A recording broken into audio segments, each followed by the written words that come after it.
In wholesaling, overcoming difficult situations, whether it's with the seller, whether it's with the buyer, whether it's negotiating or renegotiating, all of those difficulties are common in the wholesale world. Edward is going to talk to you today on this episode about how he overcomes those objections. And then there's also something exciting on how he made $120,000 on his first wholesale deal. All right. Edward, thanks for joining us today. Wanted to just dive right in and ask some questions about your guys' wholesaling business. How long have you guys been in the wholesaling world? And maybe about 5.5, 6 years, maybe 7. It's been Nice, quite a while, long journey. nice. What were you doing prior to wholesale? Prior to wholesaling, I was working in the resorts, so I was selling timeshare. Nice. Okay. Yeah. Sales businesses typically are a tough environment to be in. Yep. Yep. What about timeshares? What was difficult about selling timeshares? I mean, I didn't really think it was difficult. I guess you could put it at, say it's difficult. It is a hardcore sale. So, you're speaking to someone that's not there to purchase or that's not there to buy. They're there based off an incentive that brought them to the presentation while they're on vacation, right? So that could range Mm, from, $50 gift cards or, half off to Disney parks. So essentially you're stuck with that person for 90 minutes and you have to, discover what their, pain points are. Why are they vacationing the way they are? And ultimately, kind of show them why there's a better solution of what they're doing right now doesn't work because obviously they're on a 90-minute presentation because they're trying to save money and ultimately show them a way where you don't have to go to these presentation anymore to still reap those same benefits. So you're selling anywhere from $10,000 packages up to sky's the limit. I would max it out maybe around 30K is what you're gonna max it. But there's packages that people sell for $100,000, but your average you're looking at packages for 15, 20K that they're spending while they're on vacation. And what would you make to get one sale? What was your commission on that? It depends on the resort. I mean, I worked for Wyndham, I worked for Holiday Inn, I worked for Hilton. So anywhere from 5 to 12% of the total sale price, and then you would have your monthly bonuses, spiffs, and stuff like that. The camaraderie was great. I mean, it was high energy sales. If you don't sell, you're fired. So kind of type of deal like Oof. that because they're spend the you have to also think about it. The resorts are spending $500 to $600 per person to come in. So Yeah. you rack up 20 presentations and you're not selling. It's time to go. Yeah, no joke. I've been in those presentations before, but to be honest, I only went in there because if I went in there for 90 minutes, I would walk out with a free massage. There you And go. so There you that go. was the way that we knew, like, going into that meeting, I'm like, I'm not buying whatever they're selling. Exactly. Yep. So let's just sit down. So knowing that, like, from your perspective, I'm sure that I'm not the only one that has that mentality going into that Oh, meeting. How would you turn those kinds of people into buyers, or did you just know that that's not what's going to happen and you're waiting for that right one? I mean, obviously, you are going. It's all a numbers game, right? In any type of sales, right? It's all a numbers game. So the more people you talk to, the more chances you have to closing a deal. Obviously, you get your people where they're just flat out stuck.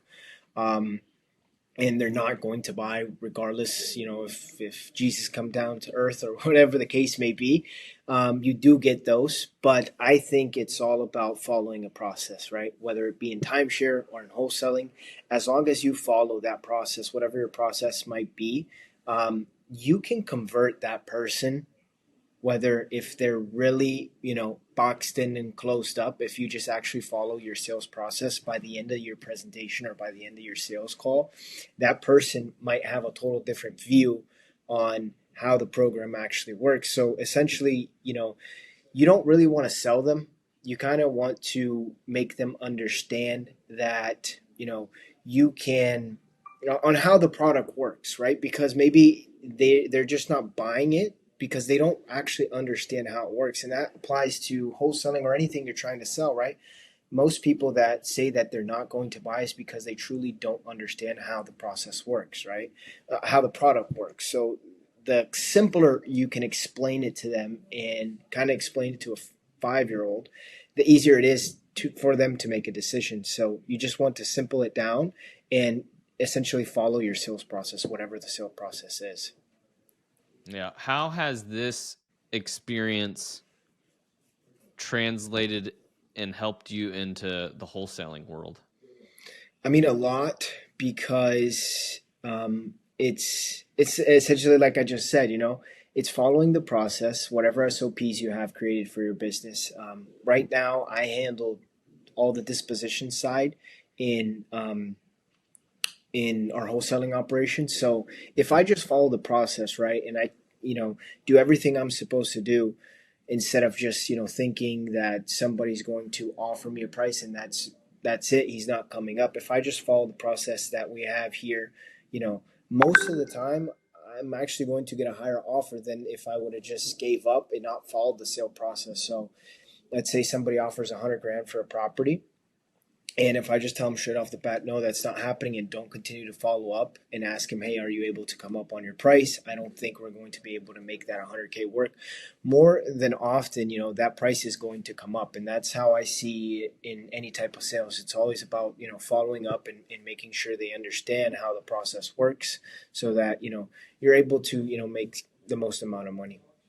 What when you have a property that you've got to do dispositions on and you Mhm. send it out, how does that conversation, you kind of mentioned it, but to dive a little bit deeper into what does that conversation look like when they say, hey, my offer is 100,000 and your Mhm. goal, maybe 100,000 is plenty and Right. you're getting your assignment, but knowing disposition, the more you push, the more you make. How do you Right. have that conversation to get them to come up but not run away? Right. I think they have to understand because also, the wholesale game kind of changed in the last 6 to 8 months, right? It's a Yeah. completely different ball game. We're getting a lot of low ball offers, and sellers are still unrealistic on the price they want for their property, right? Hmm. So it's a kind of a tough area to be in right now as far as what I'm experiencing and the type of deals we are selling. But I think it's, again, just stick to the process. Look, we go through at least, let's say we have a deal, right? We're trying to sell it for 100 grand and we get multiple offers. Let's say we get 3 buyers with the same offer for 100 grand, right? We're going back to those buyers at least 3 times trying to get the price up, right? To Hmm. every single one. So, the type of conversation we have is we just tell him straight up. We show him the comps. We explain to him, look, this is the type of rehab that this property is going to make. We understand that, stuff's sitting on the market for a little bit longer. So we kind of work around and we kind of just reverse what he told us and make it sound a little bit better, and that it's not going to be something that is going to sit on a market. And we kind of just push it at, look, it's going to be a great deal, and we just keep going back and forth at least 2 to 3 times to get the price up. Yeah, and then at the end, at your third, everybody's happy with what they're getting. You're happy with the assignment you're getting. Exactly.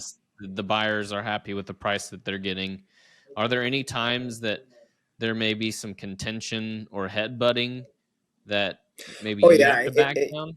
there's sometimes that it does get heated, and the guys, and it's not like it gets heated where they're pissed off. It's just like, look, the numbers won't work, right? Yeah, And let's say if the deal is, we just have it locked up for a lot more.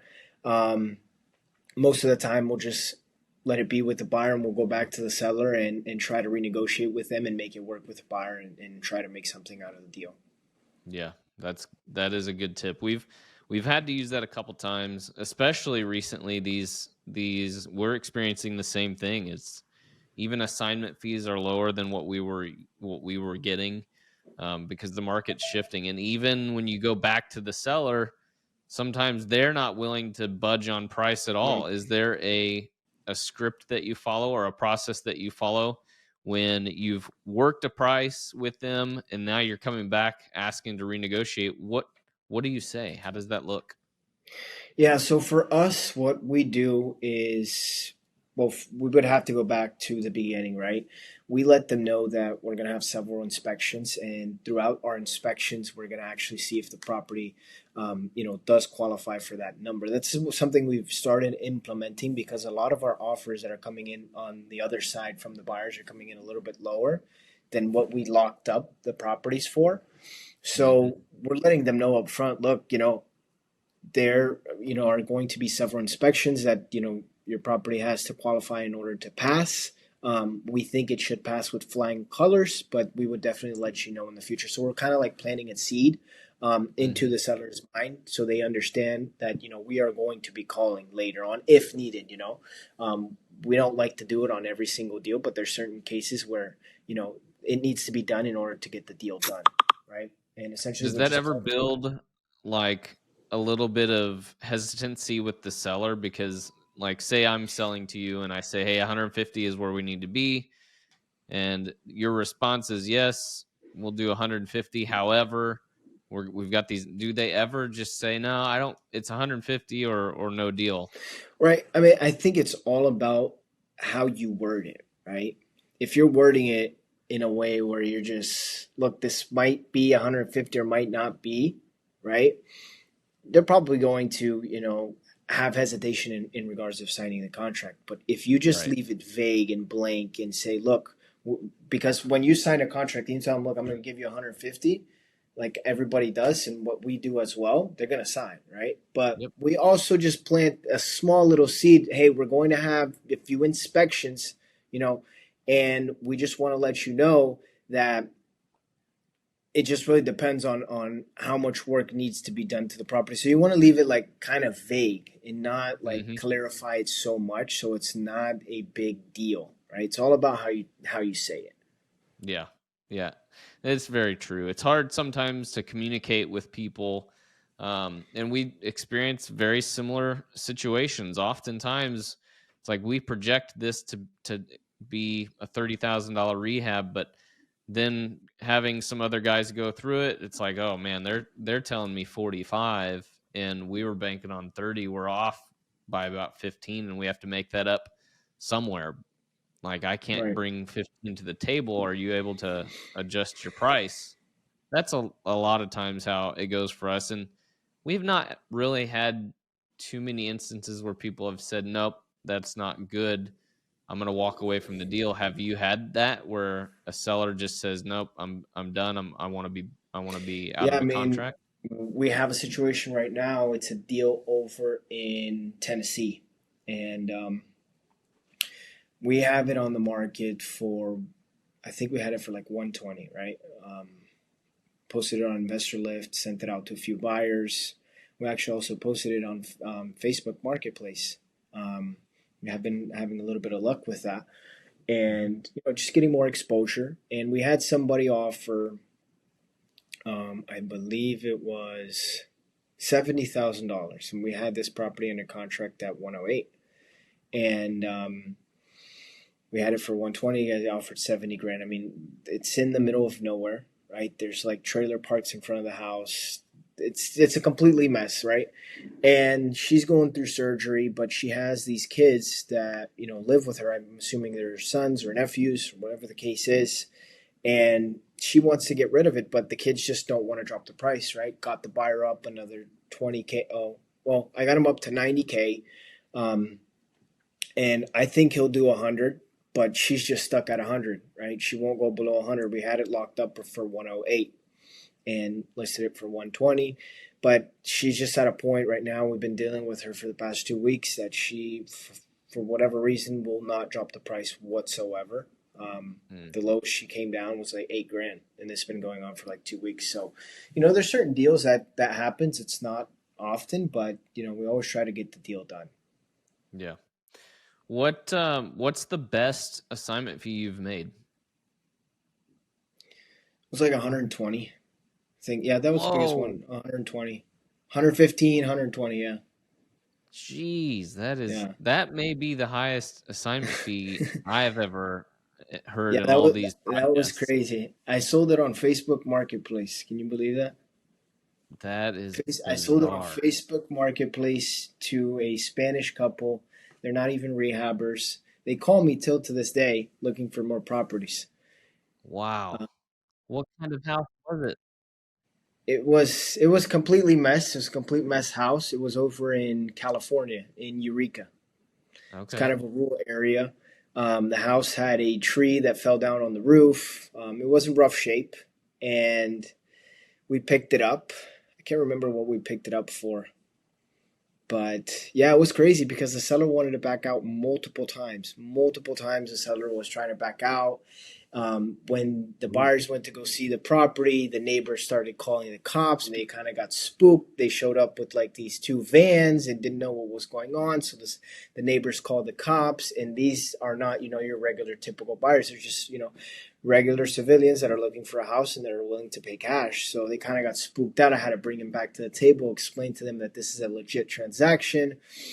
And in Eureka at the time, I didn't have a title company that was able to do a wholesale transaction. So we actually ended up switching title companies. It was a whole deal, but it took about, I would say, like 60 days. This was right around, I would say, November, not this year, a few years ago.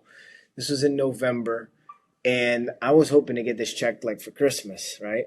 December, I'm gonna get the check.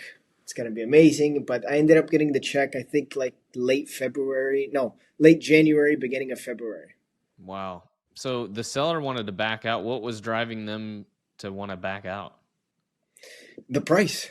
They wanted more. They were always requesting more because I think they understood what we were doing, like how much we were going to make when Right. the HUD statement came out. So it was just going back and forth with them. We gave him, a little bit more, obviously, but essentially, he was cursing us out, saying this is not how Oh you do no. business, et cetera, et cetera. So we had to work Man, around. that sounds like a really tough situation. Yeah, Hmm. So he knew that you were making 100 and something $1,000 on yeah, this transaction, yeah. and that made him uncomfortable. So then he Yep. he wanted to renegotiate at that point. How did you Yeah, get I out mean, of that? How did you? he wanted to back out, honestly. And whenever they say that, it's just a money. What I think, it's just a money factor. So Yeah. it's just like, look, I understand you want to back out. At this point, we can no longer back out. We have a signed contract. There's legal repercussions that we may enforce due to the fact that you want to back out after we already have escrow in, et cetera, et cetera. We can file a memorandum. We can go on and on for days. What Yeah. is it going to take to get the deal done, right? So that's kind of how it went. Mm. Man, that sounds like a tough situation. Yeah, Honestly, all of these, like, this is the podcast episode of overcoming objections and hurdles, and from even not just in wholesale, how you were doing it when you were doing timeshares is incredible. And right. man, that has got to be one of the best ways to start. And I do think sales experience gives you a leg up in the wholesale world. Whether you're selling, in my Oh, for case, I sure. sold shoes and internet, you're selling timeshares. If you can sell, that gives you a great advantage, not because you're like great at swindling or any of that, but because you know how to communicate with people. Right. And communication is the key, in my opinion, to successful deals. And it sounds like you've done a fantastic job in the communication world. Do you have any parting words for those that are just getting started in wholesale? Do you have anything that would encourage them or give them an insight in their upcoming journey? I think just stay consistent. Um, Focus on the process, whatever process you have, whether it be in wholesaling or real estate or any other sales job. Be consistent, stay focused, and focus on what matters, which is making sales. So stay consistent, and I think anybody can kill it. Nice. Edward, thank you very much for your time today. This is an excellent episode. This is going to help a lot of people. Just even being prepared for these are situations that you could come across. Here's how you can deal with them. Thank you so much for diving into those details. And we hope to talk to you again soon. Thanks for listening to the Deal Machine Real Estate Investing Podcast. Please leave us a review and follow along wherever you're listening to your podcast.